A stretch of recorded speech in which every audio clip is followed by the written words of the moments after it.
అవును, హెయిర్ కట్టే. ఒక్కటి కాదు, రెండు కాదు, దాదాపుగా 22 years నుంచి పెంచుకుంటున్న హెయిర్ నైతే ఇప్పుడు కట్ చేయబోతున్నా. మామూలుగా హెయిర్ కట్ అంటేనే ఇంట్లో ఒక డ్రామా క్రియేట్ అవుతుంది. అలాంటిది నేను 22 years నుంచి పెంచుకుంటున్న హెయిర్ ని కట్ చేస్తా అంటే ఇంకా నా పరిస్థితి ఏంటో ఊహించుకోండి. ఈ జుట్టుని నేను కూడా కాదు, మా అమ్మమ్మ పెంచింది.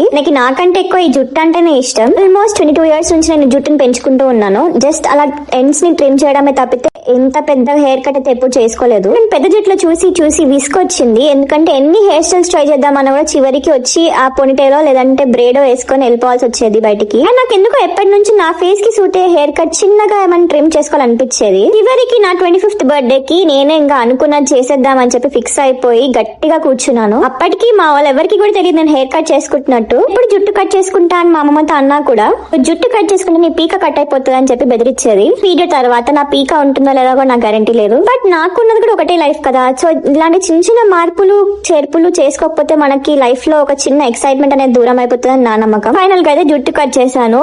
ఆ టైంలో నాకు వచ్చిన ఎమోషనల్ రష్ అయితే అసలు చెప్పడానికి నాకు మాటలే రావట్లేదు. ఒకవైపు అంత కష్టపడి పెంచిన జుట్టు పోయిందే అని బాధ, ఇంకోవైపు ఈ చిన్న ట్రాన్స్ఫర్మేషన్ నా లైఫ్ లో ఎంతో కొంత మార్పు చేర్పు వస్తుందేమో అని చెప్పి ఒక హోప్ కూడా. ఈ వీడియో వల్ల నేను చెప్పేది ఒకటే, ఇప్పుడు ఇలాంటివి ఏమైనా చేయాలనుకుంటే చేసేయండి. You only have